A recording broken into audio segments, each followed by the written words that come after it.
आप सभी का स्वागत है हमारे चैनल एजुकेशन पॉइंट में। दोस्तों, कैसे हो आप सभी लोग? आशा करते हैं सभी लोग अच्छे होंगे। तो आज हम इतिहास यानी हिस्ट्री के मोस्ट इम्पॉर्टेंट प्रश्नों को देखने वाले हैं। ने पिछली क्लास में प्राचीन भारत का इतिहास और मध्यकालीन भारत का इतिहास को पूरा कंप्लीट किया। तो दोस्तों, आज हम लोग आधुनिक भारत का इतिहास देखेंगे। यहाँ से आपको एग्जाम में क्वेश्चन देखने को मिलेंगे, इसको पूरा देखिएगा, काफ़ी महत्वपूर्ण क्लास होने वाली है। तो दोस्तों चलिए स्टार्ट करते हैं हम लोग आधुनिक भारत का इतिहास। दोस्तों, अगर आप हमारे चैनल पर पहली बार आए हैं तो सब्सक्राइब करना ना भूलिए और वीडियो अच्छी लगे तो लाइक भी करिए, अपने दोस्तों तक शेयर भी करिए। तो चलिए शुरू करते हैं।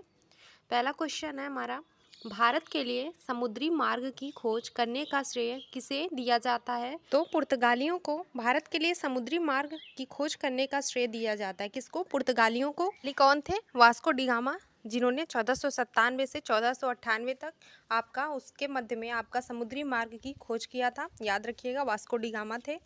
आगे है, वर्ष 1498 ईस्वी में किस पुर्तगाली अन्वेषक ने यूरोप से भारत के लिए एक नए समुद्री मार्ग की खोज की? वही था कि जो वास्को डी गामा था, जिसने 1498 में यूरोप से भारत के लिए एक नया समुद्री मार्ग खोजा। अगला है, भारत आने वाला प्रथम यूरोपियन कौन था? तो भारत आने वाला प्रथम यूरोपियन एक पुर्तगाली था कि वास्को डी गामा भारत आने वाला प्रथम यूरोपियन पुर्तगाली था। नेक्स्ट है, वास्को डी गामा पहली बार भारत कब और किस स्थान पे पहुंचा था? पहली बार केरल के कालीकट बंदरगाह में 17 मई 1498 ईस्वी में पहुंचा था। याद रखिएगा, भारत में पहली बार वास्को डी गामा कहाँ? केरल के कालीकट बंदरगाह में। और कब पहुंचा? 17 मई 1498 ईस्वी में पहुंचा था। अगला है, वास्को डी गामा के भारत के लिए समुद्री मार्ग की खोज की यात्रा में किसने उसका सहयोग किया था? तो वास्को डी गामा जब भारत के लिए समुद्री मार्ग की खोज पे निकला तो उसकी जो मदद किया था अब्दुल मनीद था, उसने उसका सहयोग किया। कौन? अब्दुल मनीद। आगे है, केरल के कालीकट बंदरगाह पर किस राजा ने वास्को डी गामा का स्वागत किया था? तो केरल के कालीकट बंदरगाह पर जो राजा जमोरिन थे, कौन था? राजा जमोरिन। इन्होंने वास्को डी गामा का स्वागत किया। अगला है, किस यूरोपियन समुदाय ने भारत के साथ प्रथम व्यापारिक संबंध स्थापित किया था? पुर्तगाली यूरोपियन समुदाय था जिसने भारत के साथ प्रथम व्यापारिक संबंध स्थापित किया था। कौन? पुर्तगाली यूरोपियन समुदाय। नेक्स्ट है, भारत में प्रथम पुर्तगाली गवर्नर बनकर कौन आया था? तो फ्रांसिस्को डी अल्मेडा। कौन थे? फ्रांसिस्को डी अल्मेडा भारत में प्रथम पुर्तगाली गवर्नर बनके आए थे। 1505 से 1509 तक रहे। नेक्स्ट है, किस पुर्तगाली गवर्नर ने नीले जल योजना यानी जो ब्लू वाटर पॉलिसी है इसको शुरू किया था?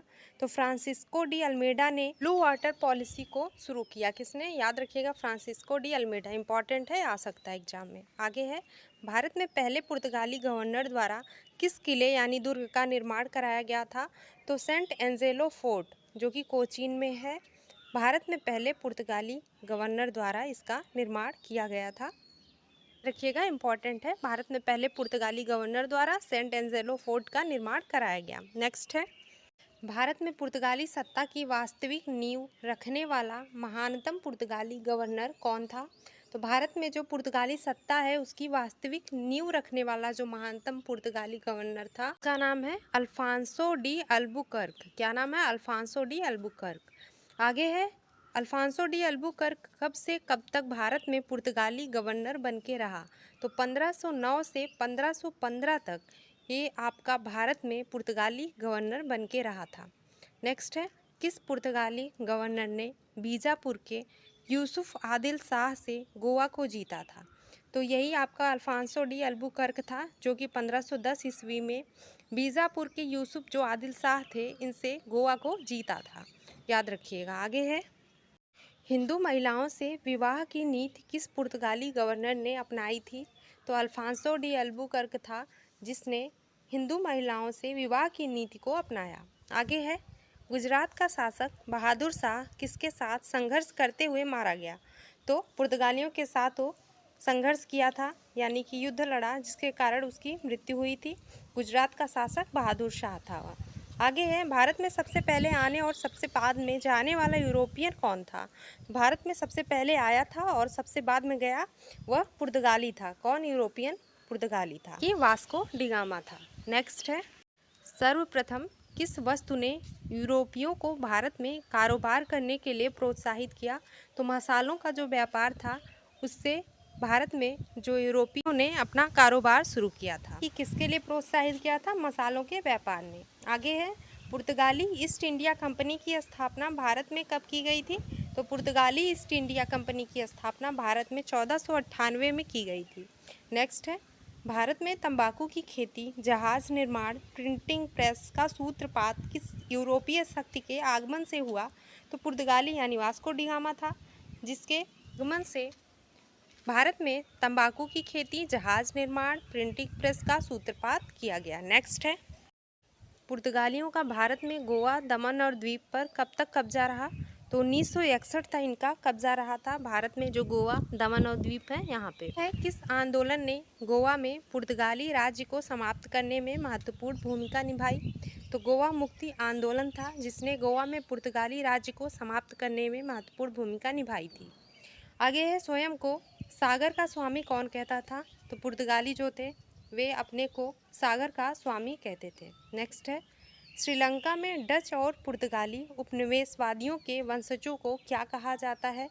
तो उन्हें बुर्धेर कहा जाता है, श्रीलंका में डच और पुर्तगाली उपनिवेशवादियों के वंशजों को। अगला है, किस युद्ध में मिस्र, तुर्की और गुजरात की संयुक्त सेना ने फ्रांसिस्को डी अल्मेडा को 1508 ईस्वी में पराजित किया था?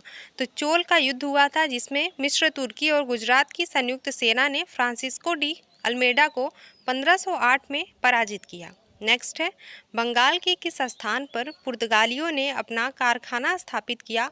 तो बंगाल का जो स्थान हुगली था, वहाँ पे पुर्तगालियों ने अपने कारखाने का निर्माण यानी स्थापना करवाया। आगे है, सर्वप्रथम 1530 ईस्वी में गोवा को अपनी राजधानी बनाने वाला पहला पुर्तगाली गवर्नर कौन था? तो सबसे पहले 1530 में गोवा को अपनी राजधानी बनाने वाला पुर्तगाली गवर्नर नीनो डी कुन्हा था। कौन? Nuno de Cunha. अगला है, भारत में गौथिक स्थापत्य कला की शुरुआत किसने की? तो भारत में जो गौथिक स्थापत्य कला है उसकी शुरुआत पुर्तगालियों ने की थी। किसने? पुर्तगालियों ने। नेक्स्ट है, पुर्तगालियों ने हिंद महासागर पर नियंत्रण करके यहाँ पर कौन सा कर लागू किया? तो कौन सा टैक्स लगाया था? कार्तेन टैक्स। नेक्स्ट है, अंग्रेज़ों को पुर्तगालियों ने ब्रिटेन के राजा चार्ल्स द्वितीय का पुर्तगाली राजकुमारी कैथरीन से विवाह के अवसर पर कौन सा क्षेत्र दहेज के रूप में दिया? तो अंग्रेज़ों को पुर्तगालियों ने बम्बई क्षेत्र को दहेज में दिया था, यानी जो ब्रिटेन के राजा चार्ल्स द्वितीय का पुर्तगाली राजकुमारी कैथरीन से विवाह हुआ था, इस अवसर पर इनको दहेज में दिया गया था बम्बई क्षेत्र को। नेक्स्ट है, पुर्तगालियों के बाद कौन यूरोपियन भारत में व्यापार करने के उद्देश्य से आए थे? तो डच जो थे, पुर्तगालियों के बाद डच यूरोपियन भारत में व्यापार करने के उद्देश्य से आए। याद रखिएगा, डच थे। आगे है, कौन सा पहला डच यात्री भारत के पूर्व में सुमात्रा पहुंचा था? तो कार्नेलियन हाउटमैन था, जो 1556 ईस्वी में भारत के पूर्व में सुमात्रा पहुंचा। आगे है, डच किस देश के निवासियों को कहा जाता है? नीदरलैंड्स के निवासियों को, जो कि हालैंड में है नीदरलैंड्स, इनके निवासियों को डच कहा जाता है। याद रखिएगा, नीदरलैंड्स के। आगे है, भारत में डच ईस्ट इंडिया कंपनी की स्थापना कब की गई थी? तो 1602 ईस्वी में भारत में ईस्ट इंडिया कंपनी की स्थापना हुई थी, 1602 में। नेक्स्ट है, अगला है, डचों ने भारत में अपनी पहली व्यापारिक फैक्ट्री कब और कहाँ स्थापित की थी? तो डचों ने भारत में अपनी पहली व्यापारिक फैक्ट्री मसूलीपट्टम में 1605 ईस्वी में स्थापित की थी। कब? 1605 ईस्वी में मसूलीपट्टम में। आगे है, डचों ने गोवा पे अधिकार कब किया? डचों ने गोवा पे 1639 ईस्वी में अधिकार किया था, 1639 में। आगे है, डचों ने बंगाल में किस स्थान पे अपना कारखाना स्थापित किया था? डचों ने बंगाल में चिंसुरा स्थान पे अपना कारखाना स्थापित किया। कहाँ? चिंसुरा। नेक्स्ट है, किस युद्ध में पराजित होने के बाद भारत से डच का अंतिम रूप से पतन हुआ था?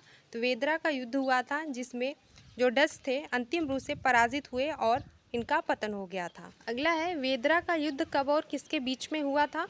तो वेदरा का युद्ध अंग्रेज़ों और डचों के बीच में 1759 ईस्वी में हुआ था। किनके बीच में? अंग्रेज़ों और डचों के बीच में, और 1759 में हुआ। आगे है, मुगल दरबार में जाने वाला प्रथम अंग्रेज़ कौन था? तो कैप्टन विलियम हॉकिंस मुगल दरबार में जाने वाला प्रथम अंग्रेज़ था। नेक्स्ट है, मुगल शासक जहांगीर के दरबार में जाने वाला पहला अंग्रेज़ कौन था? तो जो जहांगीर के दरबार में जाने वाला पहला अंग्रेज़ था उसका नाम है कैप्टन विलियम हॉकिंस।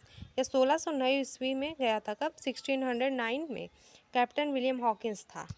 अगला है ब्रिटिश ईस्ट इंडिया कंपनी की स्थापना कब की गई थी? तो 1600 ईस्वी में ब्रिटिश ईस्ट इंडिया कंपनी की स्थापना हुई। अगला है भारत का बादशाह उस समय कौन था जब ब्रिटेन में ईस्ट इंडिया कंपनी की स्थापना हुई थी?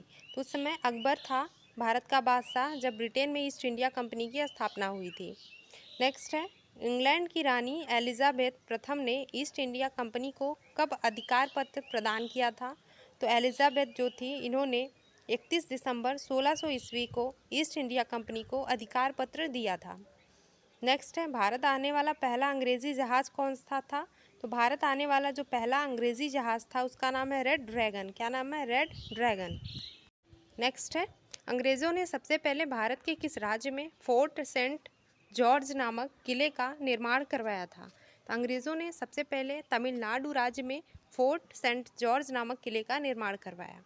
अगला है किस मुगल शासक ने 1613 में एक फरमान जारी किया अंग्रेज़ों को सूरत में व्यापारिक फैक्ट्री खोलने की इजाज़त दी, जिसमें क्या कहा कि अंग्रेज़ों को सूरत में व्यापारिक फैक्ट्री खोलने की इजाज़त है? तो किसने? जहांगीर ने कहा था। एक फरमान जारी किया था 1613 में। आगे है ब्रिटिश ईस्ट इंडिया कंपनी ने मद्रास को पट्टे पर किस वर्ष में प्राप्त किया? तो 1639 ईस्वी में प्राप्त किया था। अगला है बम्बई को चार्ल्स द्वितीय ने 1661 में किससे दहेज के रूप में प्राप्त किया? तो बम्बई को चार्ल्स द्वितीय ने 1661 में पुर्तगालियों से दहेज के रूप में प्राप्त किया। नेक्स्ट है चार्ल्स द्वितीय ने किस वर्ष बम्बई को 10 पाउंड के वार्षिक किराए पर ईस्ट इंडिया कंपनी को दे दिया? तो चार्ल्स ने 1668 ईस्वी में बम्बई को 10 पाउंड के वार्षिक किराए पर ईस्ट इंडिया कंपनी को दिया था। आगे है बम्बई शहर की स्थापना किसने की थी? तो गेरोल्ड ऑन्गियर। किसने? गेरोल्ड ऑन्गियर ने बम्बई शहर की स्थापना की थी। आगे है अंग्रेजी राजदूत थॉमस रो भारत किस वर्ष आया था? तो 1615 ईस्वी में जो अंग्रेजी राजदूत है थॉमस रो भारत आया। याद रखिएगा 1615 में। अगला है 1717 ईस्वी में किस मुगल बादशाह ने कंपनी को एक शाही फरमान जारी किया था? तो 1717 में फर्रुखसियर ने कंपनी को एक शाही फरमान जारी किया। किसने? फर्रुखसियर ने। आगे है 3000 रुपये वार्षिक कर के बदले में ईस्ट इंडिया कंपनी को संपूर्ण बंगाल में मुक्त व्यापार करने की आज्ञा किसने दी? तो 3000 रुपये वार्षिक कर के बदले में जो ईस्ट इंडिया कंपनी को संपूर्ण बंगाल में मुक्त व्यापार करने की आज्ञा दी थी वे फर्रुखसियर थे, जिन्होंने शाही फरमान भी जारी किया था। अगला है किस मुगल शासक द्वारा जारी फरमान को ईस्ट इंडिया कंपनी का मैग्ना कार्टा कहा गया? तो फर्रुखसियर का जो शाही फरमान था 1717 में जिसने जारी किया था वह ईस्ट इंडिया कंपनी का मैग्ना कार्टा कहा जाता है उसे। नेक्स्ट है भारत में अंग्रेजी राज्य की नींव किस युद्ध के बाद स्थापित हुई? तो प्लासी के युद्ध के बाद 1757 ईस्वी में अंग्रेजी राज्य की नींव स्थापित हुई। आगे प्लासी का युद्ध किसके बीच में हुआ था? तो अंग्रेज़ों और बंगाल के नवाब जो सिराजुद्दौला थे उनके बीच में प्लासी का युद्ध हुआ था। प्लासी के युद्ध में अंग्रेजी सेना का नेतृत्व किसने किया था? तो रॉबर्ट क्लाइव था जिसने अंग्रेजी सेना का नेतृत्व किया था। किसने? रॉबर्ट क्लाइव ने। नेक्स्ट है ब्लैक हॉल यानी काल कोठरी की घटना कब हुई थी? 20 जून 1756 ईस्वी में ब्लैक हॉल की घटना हुई थी। आगे है ब्लैक हॉल घटना में कितने अंग्रेज़ों की मृत्यु हुई थी?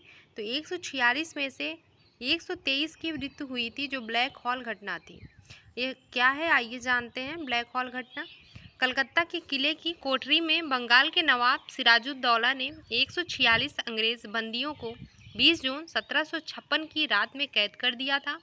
जब 23 जून को कोठरी को खोला गया था तो उसमें से 123 अंग्रेज जो थे उनकी मौत हो गई थी। इसी घटना को हम लोग क्या कहते हैं? ब्लैक हॉल या काल कोठरी कहा जाता है। नेक्स्ट है अगला किस अंग्रेज अधिकारी ने सबसे पहले ब्लैक हॉल यानी काल कोठरी की घटना की रचना की थी? तो हॉलवेल था जिसने सबसे पहले ब्लैक हॉल की घटना की रचना की थी। याद रखिएगा हॉलवेल। आगे है अलीगढ़ की संधि किसके बीच में हुई थी? तो अलीगढ़ की संधि अंग्रेज और सिराजुद्दौला के बीच में हुई। किसके? अंग्रेज़ों और सिराजुद्दौला। आगे है ब्रिटिश ईस्ट इंडिया कंपनी की भारत में प्रथम निर्णायक सैन्य सफलता कौन सी मानी जाती है? तो ब्रिटिश ईस्ट इंडिया कंपनी की भारत में जो प्रथम निर्णायक सैन्य सफलता है वह प्लासी का युद्ध जो है उसको माना जाता है, जो कि 1757 में हुआ। कौन सा युद्ध? प्लासी का युद्ध। आगे है, भारत में ब्रिटिश साम्राज्य का संस्थापक किसे माना जाता है? तो भारत में ब्रिटिश साम्राज्य का संस्थापक रॉबर्ट क्लाइव को माना जाता है। किसको? रॉबर्ट क्लाइव को। अगला है, रॉबर्ट क्लाइव बंगाल का गवर्नर कब बना था? तो रॉबर्ट क्लाइव जो था वह बंगाल का गवर्नर 1757 ईस्वी में बना। कब? 1757 में। नेक्स्ट है, प्लासी के युद्ध के समय मुगल बादशाह कौन था? तो आलमगीर द्वितीय प्लासी के युद्ध के समय मुगल बादशाह था। अगला है, किस युद्ध को जीतने के बाद अंग्रेजी राज्य दिल्ली तक फैल गया था? तो बक्सर का युद्ध था, उसको जीतने के बाद जो अंग्रेजी राज्य है वह दिल्ली तक फैला था। नेक्स्ट है, बक्सर का युद्ध कब हुआ था? तो 22 अक्टूबर 1764 में बक्सर का युद्ध हुआ। 22 अक्टूबर 1764 में। नेक्स्ट है, बक्सर के युद्ध में अंग्रेजी सेना का नेतृत्व किसने किया था? तो हेक्टर मुनरो था, जिसने बक्सर के युद्ध में अंग्रेजी सेना का नेतृत्व किया था। अगला है, बक्सर का युद्ध किसके बीच में हुआ था? अंग्रेज़ों और मुगल बादशाह अवध के नवाब और मीर कासिम की संयुक्त सेना के बीच में बक्सर का युद्ध हुआ। अंग्रेज़ों और मुगल बादशाह अवध के नवाब और मीर कासिम की संयुक्त सेना के बीच। आगे है, बक्सर युद्ध के समय मुगल बादशाह कौन था? तो शाह आलम द्वितीय बक्सर के युद्ध के समय में मुगल बादशाह था।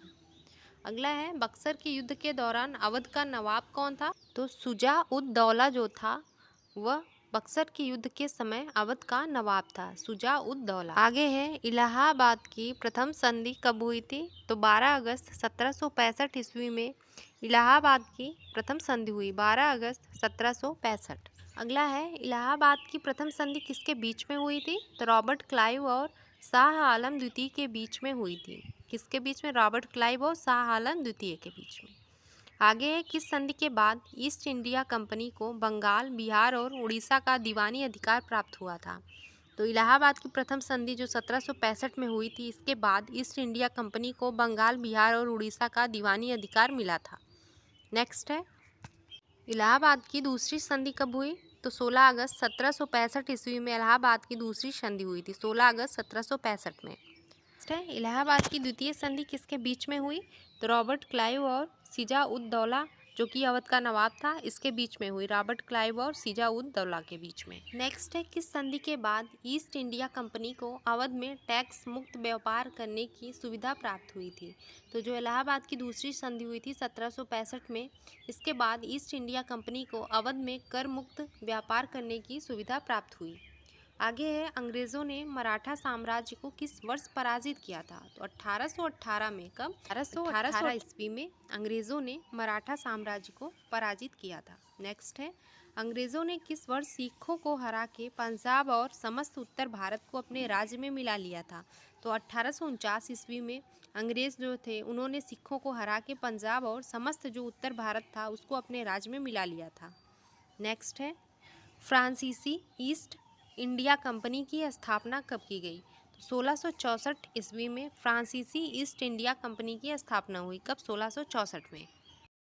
आगे, किस फ्रांसीसी सम्राट के शासनकाल के समय फ्रांसीसी ईस्ट इंडिया कंपनी की स्थापना की गई थी? तो लुई 14वें के समय फ्रांसीसी ईस्ट इंडिया कंपनी की स्थापना की गई थी। नेक्स्ट है, भारत में फ्रांसीसियों ने प्रथम व्यापारिक फैक्ट्री किसने और कब स्थापित की थी? तो भारत में फ्रांसीसियों ने प्रथम व्यापारिक फैक्ट्री 1668 ईस्वी में किसने किया था? फ्रैंको कैरो ने। नेक्स्ट है, भारत में फ्रांसीसियों ने अपना पहला कारखाना कहाँ स्थापित किया? तो सूरत, गुजरात में। कब स्थापित किया? 1668 में। तो भारत में जो फ्रांसीसी थे इन्होंने अपना पहला कारखाना सूरत में 1668 ईस्वी में स्थापित किया था। नेक्स्ट है, फ्रेंच ईस्ट इंडिया कंपनी ने पौंडुचेरी को किससे प्राप्त किया? तो सूबेदार जो शेर खां लोदी था से पौंडुचेरी को फ्रेंच ईस्ट इंडिया कंपनी ने प्राप्त किया था सूबेदार शेर खां लोदी से। आगे है, अंग्रेज़ों ने पौंडुचेरी को फ्रांसीसियों से कब छीना था? तो 1761 ईस्वी में अंग्रेज़ जो थे इन्होंने पौंडुचेरी को फ्रांसीसियों से छीना था। नेक्स्ट है, अंग्रेज़ों ने किस संधि के तहत फ्रांसीसियों से छीने गए क्षेत्र उन्हें वापस लौटा दिया था? तो पेरिस की संधि के तहत 1763 में जो हुई थी पेरिस की संधि, इसके तहत फ्रांसीसियों से जो छीने गए क्षेत्र थे उन्हें वापस लौटा दिया गया था। आगे, प्रथम कर्नाटक युद्ध कब और किसके बीच में हुआ? तो अंग्रेज़ और फ्रांसीसियों के बीच। अंग्रेज़ों और फ्रांसीसियों के बीच में 1746 से 1748 के बीच में प्रथम कर्नाटक युद्ध हुआ था। नेक्स्ट है, भारत में हुआ प्रथम कर्नाटक युद्ध किस युद्ध से प्रभावित था? तो ऑस्ट्रिया के उत्तराधिकार के युद्ध से प्रथम कर्नाटक युद्ध प्रभावित था। नेक्स्ट है, प्रथम कर्नाटक युद्ध में फ्रांसीसी सेना का नेतृत्व किसने किया? तो डुप्ले ने प्रथम कर्नाटक युद्ध में फ्रांसीसी सेना का नेतृत्व किया था। किसने? डुप्ले ने। आगे है, प्रथम कर्नाटक युद्ध का अंत किस संधि से समाप्त हो गया? तो ए ला सापल की संधि यूरोप में हुई। ए ला सापल की संधि कब हुई? 1748 में, जिसके तहत प्रथम कर्नाटक युद्ध का अंत हुआ था। नेक्स्ट है, सेंट टोमे का युद्ध किसके बीच में हुआ था? तो फ्रांसीसी सेना और कर्नाटक के नवाब अनवरुद्दीन के बीच में सेंट टोमे का युद्ध हुआ था। आगे है, अंग्रेज़ों और फ्रांसीसियों के मध्य द्वितीय कर्नाटक युद्ध कब से कब तक चला था? तो 1749 से 1754 तक अंग्रेज़ों और फ्रांसीसियों के बीच में द्वितीय कर्नाटक युद्ध चला। नेक्स्ट है, अंग्रेज़ों और फ्रांसीसियों के मध्य किस युद्ध को सप्तवर्षीय युद्ध भी कहा जाता है? तो तृतीय कर्नाटक युद्ध जो हुआ था अंग्रेज़ और फ्रांसीसियों के बीच में, इसको सप्तवर्षीय युद्ध कहा जाता है। नेक्स्ट है, तृतीय कर्नाटक युद्ध कब से कब तक चला? 1756 से 1763 ईस्वी तक तृतीय कर्नाटक युद्ध चला था। आगे है, तृतीय कर्नाटक युद्ध किस संधि के साथ समाप्त हुआ? तो पेरिस की संधि के साथ ही आपका तृतीय कर्नाटक युद्ध जो हुआ था वो समाप्त हुआ। अगला है, किस युद्ध के बाद फ्रांसीसियों की भारत में उपनिवेशिक शक्ति समाप्त हो गई थी? तो वांडीवास का युद्ध हुआ था, उसके बाद फ्रांसीसियों की भारत में जो उपनिवेश शक्ति है वह समाप्त हुई थी वांडीवास का युद्ध के बाद। नेक्स्ट है, वांडीवास का युद्ध कब और किनके बीच में हुआ था? तो वांडीवास का युद्ध अंग्रेज़ों और फ्रांसीसियों के बीच में 1760 ईस्वी में हुआ। कब? 1760 में। नेक्स्ट है, वांडीवास के युद्ध में ब्रिटिश सेना का नेतृत्व किसने किया था? तो सर आयर कूट था जिसने वांडीवास के युद्ध में ब्रिटिश सेना का नेतृत्व किया था, सर आयर कूट ने। अगला है, वांडीवास के युद्ध में फ्रांसीसी सेना का नेतृत्व किसने किया था? तो काउंट डी लाली था जिसने वांडीवास के युद्ध में फ्रांसीसी सेना का नेतृत्व किया। तो दोस्तों हम लोग यहीं पे आज की क्लास ख़त्म करते हैं। बचे हुए क्वेश्चंस अभी आपके 400 प्लस क्वेश्चन बचे हैं जिसको हम नेक्स्ट क्लासेज में करेंगे। दोस्तों आज की क्लास आपको कैसी लगी हमें कमेंट बॉक्स में बताएं। वीडियो अच्छी लगी हो तो लाइक करना ना भूलें, अपने दोस्तों तक शेयर ज़रूर करें। हमारे चैनल पर पहली बार आए हैं तो सब्सक्राइब भी करें। तो चलिए मिलते हैं नेक्स्ट क्लास में आपसे। धन्यवाद।